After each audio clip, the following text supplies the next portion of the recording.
কথাগুলো যেন ছুরির মতো কেটে গেল মনে। চোখের পানি আটকে রাখতে পারলাম না।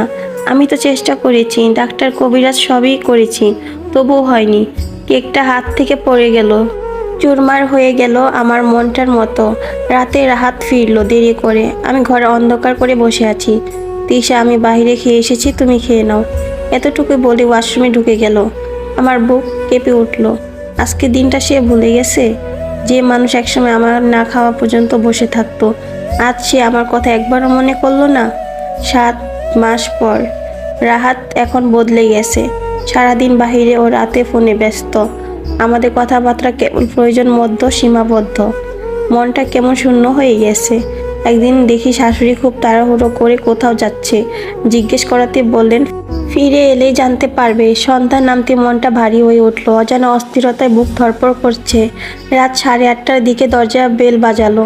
দরজা খুলতে পৃথিবী থমকে গেল আমার জন্য। রাহাত দাঁড়িয়ে আছে, তার পাশে তরুণী, মাথায় ঘুমটা, লাল শাড়ি, নতুন বউ। শাশুড়ি বললেন, ভেতরে কি যেতে দিবে না? আমি এক পাশে সরে দাঁড়ালাম। রাহাত আমার সামনে এসে বলল, রুমে এসো, কথা আছে। রুমে গিয়ে সে বলল, তিশা, মেয়েটার নাম আলিশা। আমি ওকে বিয়ে করেছি, কিন্তু ভয় পেও না, তোমার জায়গা নিতে পারবে না। ও শুধু একটা বাচ্চার জন্য এসেছে, মা জোর করেছিল। আমি চুপচাপ শুনলাম। গলায় বয়ে পানি ঝরছে, কিন্তু মুখ শব্দ নেই। শুধু বললাম, নতুন বউ অপেক্ষা করছে, যাও।